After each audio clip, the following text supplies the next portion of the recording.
mayambu ahanba makthada kanglele pungori channel gi makedagi bisok khoirakpamna taram noksari channel asina ngasisu tabada ki tujungba phawraba subscribers na thabira pawari ama mayamda khudol tamjage haiduna poduna laksari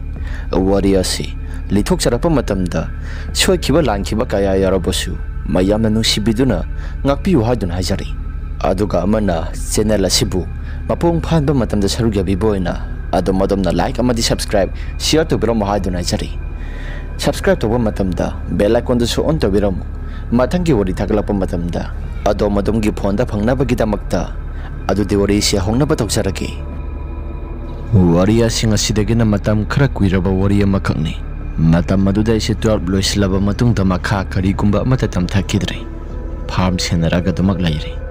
aigi minga silai kai da tomba haina khangnai aigi silinau si ahumni itakta isiamaga ikada inauno pa amaga aina yaimani aikogi imung asika hena thodongna waba mak oidragasu adum mayai oirapna nungaina horai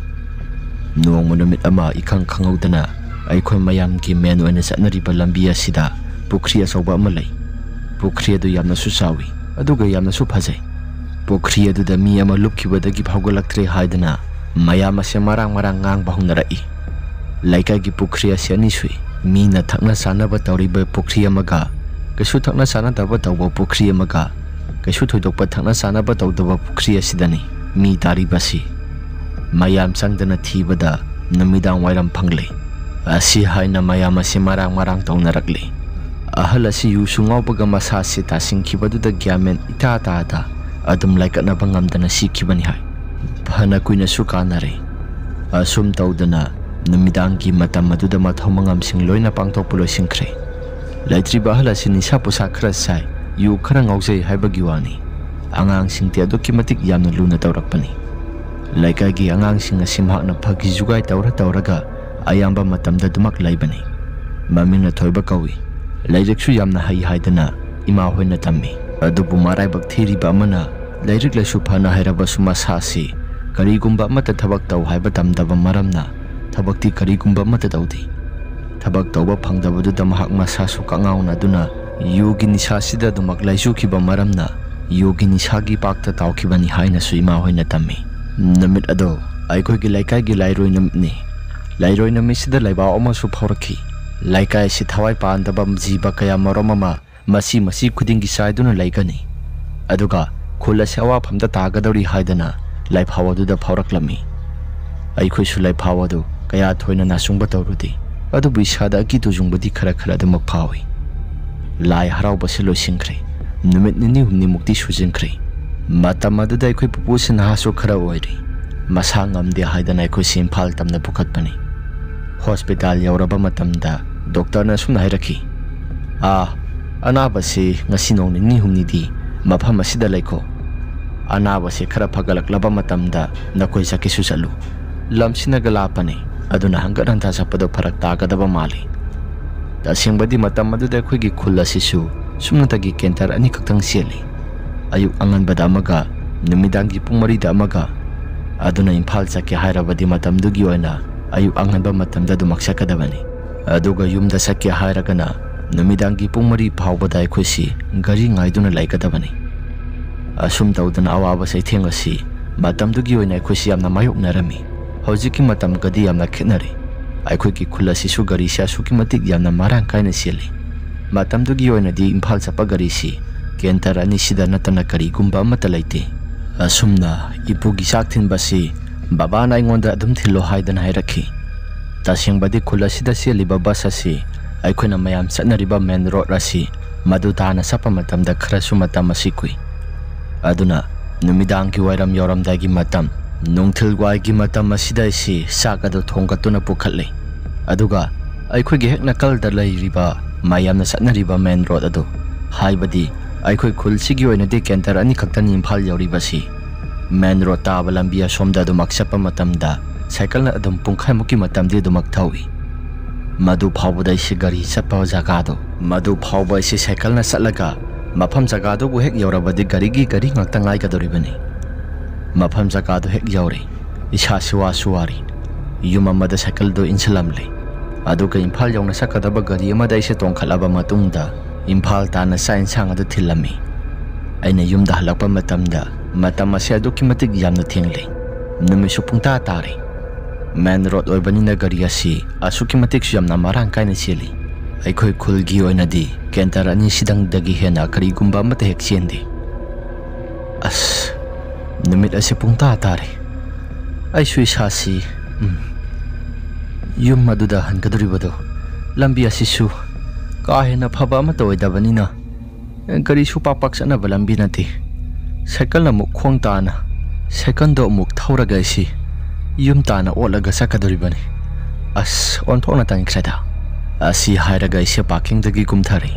aina ngasai purakhiba cycle hambarado madodo mak thauraga lai numidangi matam osilaklabani matamdugi oina phone somata painadi aina sum thauraga lakpaduda matam ase phagi dagi asuki matik yamna thengba horaklami pung adu su saurak patare tasilaklabani ai sana du makhangi pokri asoba mana wadi osilakle ai gi sasi kai gumba ma itau dauraga cycle gi maning asida kana gumba ma tonglakpa gumna gi sasi khanglumlum tharakle cycle gi maning asida kanano kana gumba ma tonglakpa gumna isu sanel khara phangida asi hairaga islai thok tu neng lobada kana gumba ma talai ramdi tanja sida cycle gi sen asi su tarakle sen tarakli basi kari gi no haidana wakhal da su khali ta singba ma ki di hamba rasi cycle sen di pak tagan na bani adu buta thorak labani na su semba siamna waga dore haba isana khangjari as tanja sida cycle sen asi su tasla khrabani misi mina thokiba pukri asi gi manakta natragadi taninga isama talai trabara asi hairaga wakhal da cycle sen ado ngihaktang doiraba so isi semlammi sembadu yarakta badu da isi illaga salagi haidana phuk hakolak laba matamni aigi tung thangba saruga sida kana gumba mioi khara lakpagumna murum solaga laklami mataudu da isu karino haidana isasi phatlai thoktuna yengluba matamda kana gumba amata di leiramdi wakhal da sui sasi jat khalai pukri asida misi mina thoki badu da tamnaribra tamna basoi da noiganida as onthona hinaroidrida nungti khudingi asumna sum thingsilaklabadi sak thin basisu noma natraga noma di aisu ngauraga phairaga chapa sungsoi soidrabani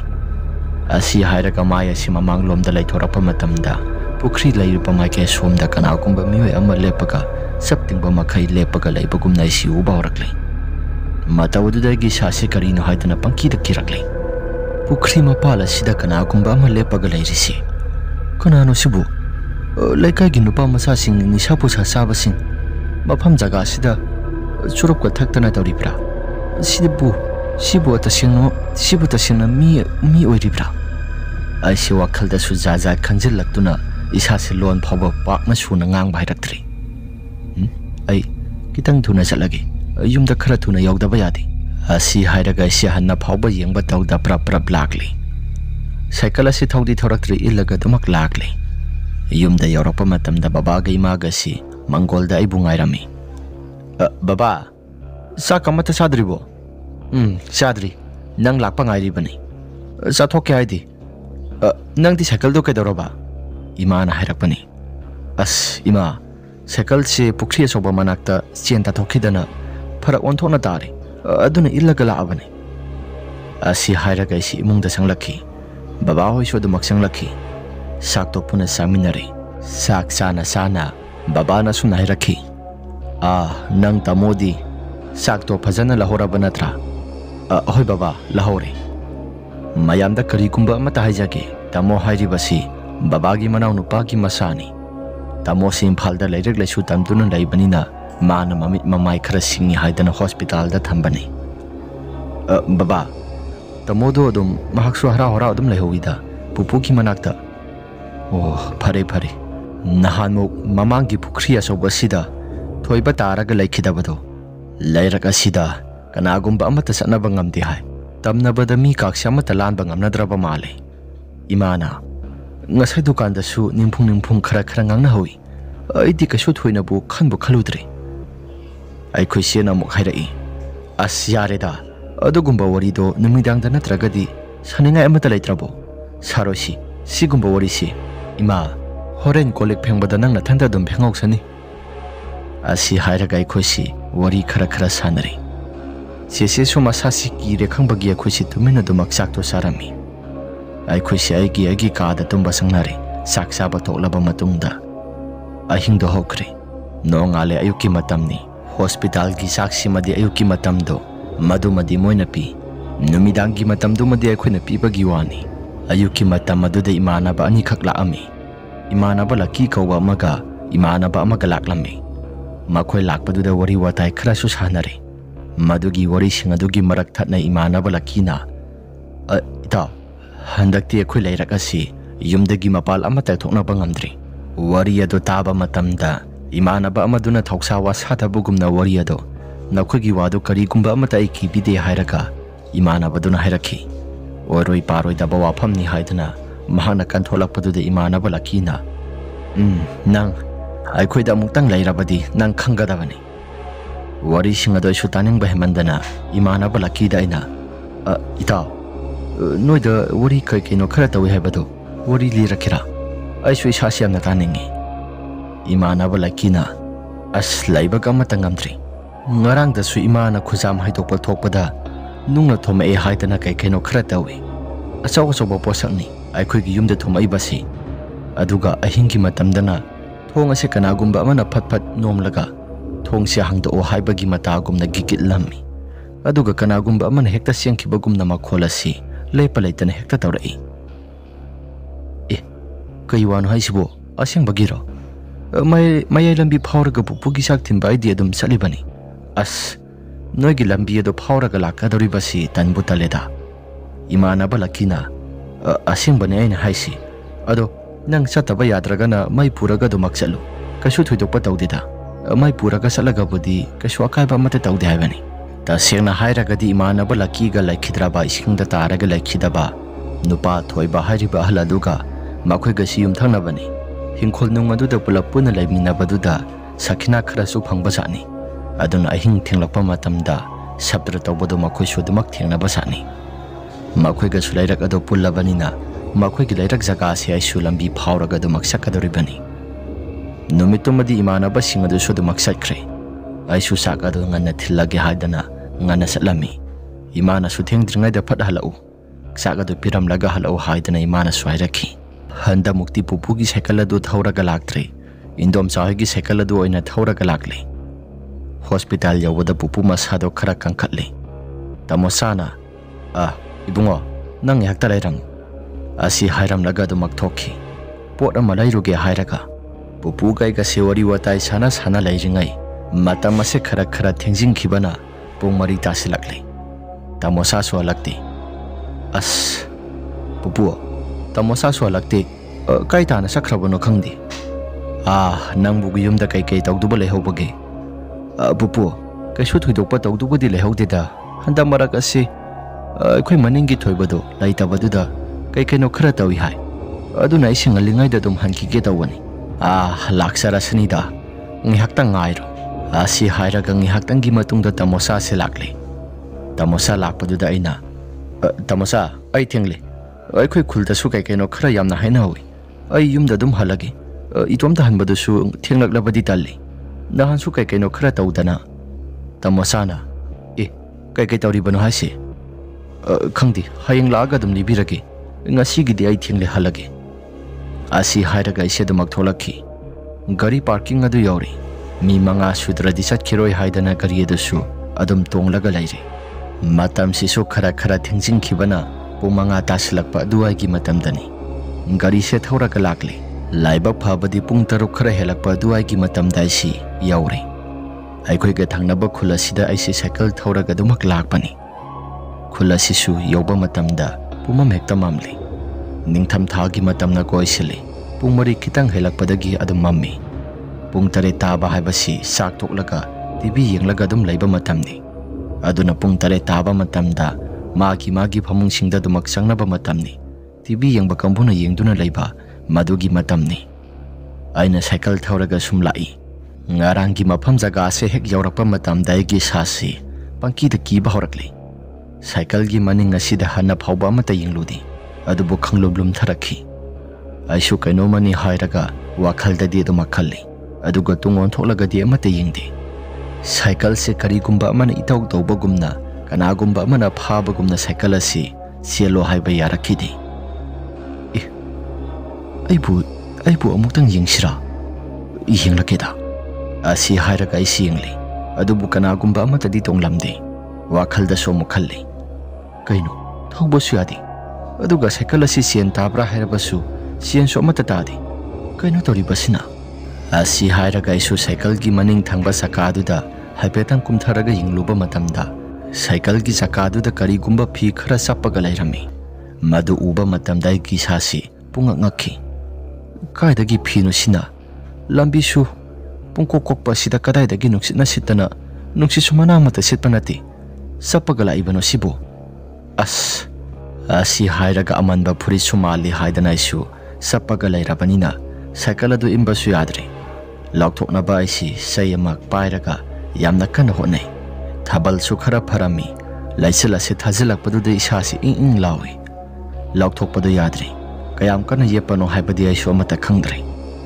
ngai haktangi matung pungkhai mu hokraba matungda namdana tawraba matungda phiado laukthok-lami aduga satlagi haidana maya siong khalakpa matam aduda mioi ama aigi mangsida mahaki tungado onthoklaga lepaga leiramki aisu madu ubada isasi swai lauba ama phauki khangaudi isasi tu sungbaduma phaurakli asigi mamai mioi asita singna mi oirabra amuktang aisi khulgi mi oiraga di adumak pulap samina khiba yabani khulgi mi oiribra haiba su khangdi mi amata su lakpa su nati kamai tawni sidi ngasai aina cycle laukthok inga sida phi ama laukthok ingai matam sida kanagumba amata sakhiba su sanil amata phangdi matau karamna lakhibano sibo asi hairaga isi soramutang sangna hondoklaga cycle se thauba hawi mafam jaga do mulan thoklaga lakpa matamda aisi hanna phauba mata yengdabani kitang tung oirapna laptholaklaba matam aduda isi yengbada kanagumba amata lairamde matam aduda gi sasya kibasu phauba horkli lamhangni aina thoribado matau karamna mi ase khara thuna mangsibano panglap lapasu nati khongka base khara khaktang mak satlaga dum lairabani aduga matau karamna asi hairaga isi wakhalda su khali asumna ngai haktang lairaba matungda isu ngasai mioi ado amuk tung thangba saruga sida aigi cycle gi maning aduda amuk tonglaga lairamki cycle ase khara thauraga laklaba matamda madu uruba matamda aigi sasi ima haina lauraga cycle ase pakhatpa hemandana isi tu silli aina sumna tu silingai aduda nakalda lairiba pokhri asawado maduda mioi khara ni sing aduda songtha dana sanabagi matauda isi makhol khara taraklami masakti amata uba nate kamai tawni sidi aigi sasya go paphawda mata ngamdri mioi sing asisu langbagi makhol asi aigi nakalda lairiba pokhri asida masak masa so mata udabida makhol tamaktai asiti kamai tawdoiba lambi asida mi so mata lakpa nate asi hairaga isi sada kiman ba hemandana isase kappa phawda horakli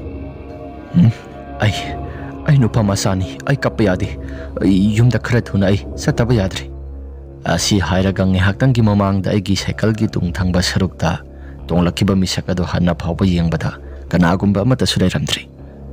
aisi cycle do para hugalaba matungda yumtamna dumak laami ngai haktangi matungda aisi cycle adu ina dumak selakpani imana balaki hoigi konthong haibadi laikhidraba thoibo hoigi lairak mapa sapchana aisi cycle adu khamna dumak isasi khara pothaboi kaibui tawraga adumak selakpani tungthangba saruga sida kanagumba misaka ma inarakpagum naigi nakonga sida makhola se dumak taraklami hanna phawba yengdi mai asi sumami aduga khara illaga isi mamang thangba maike somda yengthokluba matamda ka hena wang saroba misak amakha aigi cycle ki mamang asida lepaga leirami nakal da sumi khara na murum sualaga lakpagum naigi nakonga sida ta bawrakle tanjadu daigi sasi kibe mandana isasi gyan mangkhre gyan mangduna isedumak lek thakre aina gyan tarakpa matamda imana balakina isi mahaka laiminarami imana balakina itaw gyan khara tarabo itaw aibu kaidokhrage lawsi nang gyan taragadi nayum phawba ai thimbiragi asi hairaga imanaba lakina isi thilakli wari watai sana sanadana lai konthongda hek yauraba matam maduda imanaba lakina sumna hairaki itaw chalo yum yongna dumak sanglo yum hek yauraga dum nungaina potharo itaw yum ta muktang sangkhisidana aidi sangarogi nang yum ta sango asi hairaga isi imanaba lakida ising haktang dimuna yenglaga asumna mu hairami nang haktang lairamo baba ga ima ga thilangi yum ta phachangukhige asi hairaga isi prap changlai baba ga ima ga dai si lakido thongkal da lehui amuktang di thimbiyo haidana isi baba ga ima ga to kokthok laki ado yengalli adu bangak pagi matawni laki do kana gumba mata su thongkal asida lairamdi laki so mata lairamda budu dai khoi singakli imana laki di kadai ima laki do hojik waida thongkal asida lehobani aduga mataw karamna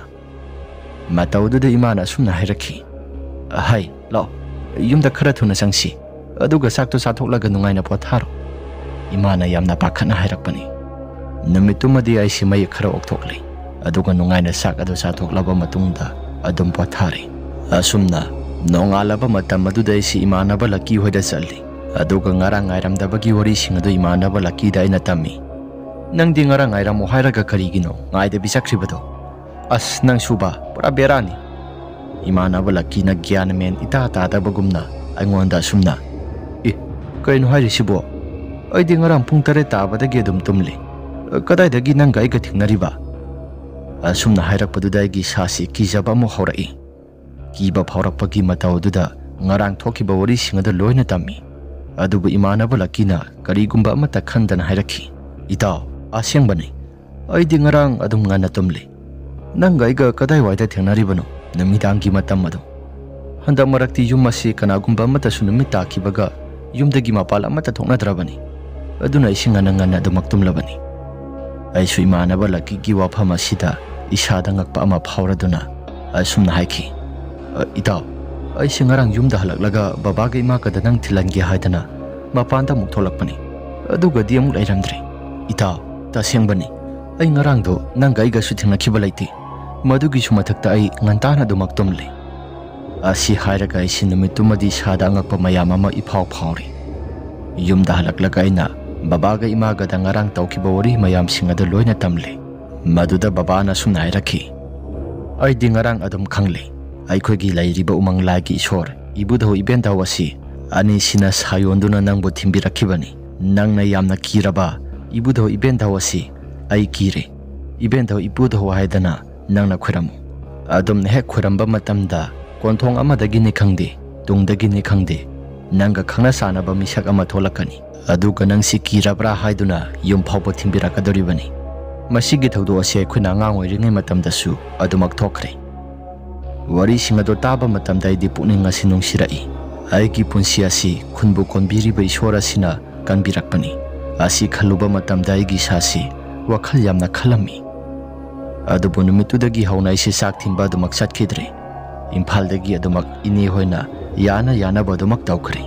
hanadi ini hoina tawba thabagasi haibadi ini hoidagi sak thinba khotpa tawbasi babana yaramdabani ai salo haidana adubu thokliba thokdok singa sina maram oiduna ama mathengda halakadaba maramna ai satpa siakhidre asum tawdana imanaba laki hoigi lairakasi thangnaba laikai oigera ai khoigi laikagi misakpu oigera gari natraga cycle thoraga lakpasi tung thangba saruk adomda kanagumba ama adum nappaga lairi haidana thengnai haidana laikagi miyoi singasi wa lauba hongnarai asumna matam khara tawramlaba matungda kaishu thudokpa mata hek phadabadu dai khoimayam asi wa launaduna thengna mamna kanagumba amata su thoknakhidi yumdagi mapalda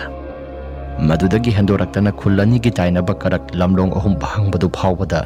hajiki sikhiba thoiba hairiba misaga sedum thoya haidana mayamna wa lauba hongnarakhi laikai sida sigumba thawdo asi thokpa horakpa sida mayam asi kinaraktuna laikai gi umang lai haraubada maiboi kiba misagado kauraga mayam changduna muktang di lai khurambiyo hairaga mahaksi lai khuram halli adum hek tawkiba matam aduda kaishu thoidokpadi amata hek tawkhidre adubu imanaba laki hoige lairak amadi laikai gi pokri asoba lairiba somsi nongthi nomangba matam nong yamna kana suba matamda kanagumba amadi adum mathi phongi haidana mayam ase wawa launaduna nong suba matam nong thino mangba matamda kanagumba miyoi singnal imanaba laki hoi gi lairak natragana khulgi pukhri asawasi masigi mafam jaga ase kanagumba amata lalaga chanakhide adubu matamdugi oina lai khuram thokraba matung kasu thudokpa tawkhidre adubu hojiki oina di marak marakta sodamak tawduna lairi wari ase matang asida loisinjare wari ase nungai birabadi like amadi subscribe share tobiramo haiduna jari aduga amana adom gi sada thokpa sengba wari singlai biragadi aikhoina pithok chariba whatsapp number asida thabiraknabani singjari phare mayam adudi ngasigi di matang asida loisinjarage mathangi wari da mohna thengnarasi ima laibakna yai phare